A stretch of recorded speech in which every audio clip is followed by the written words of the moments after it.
हाय अली, सुना है तू बड़ा बहादुर है। आज देखते हैं तेरा जोर कहां तक है। मैं वो हूं जिसे माँ ने हैदर का नाम दिया। जंगल के शेर की तरह दुश्मन पर टूट पड़ता हूं।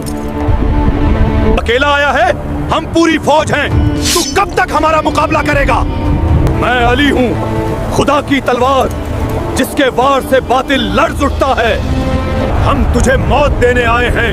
आज तेरा अंजाम करीब है। मैं मौत से नहीं डरता, मौत मुझसे पहचान मांगती है। ये गुरूर तुझे ले डूबेगा अली। हमें ललकारने की कीमत चुकानी होगी।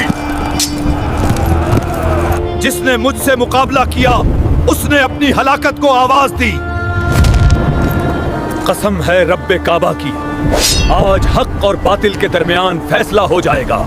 ये इंसान नहीं, ये तो कयामत बनकर आया है। आज हैदर का दिन है और हैदर पेट नहीं दिखाता।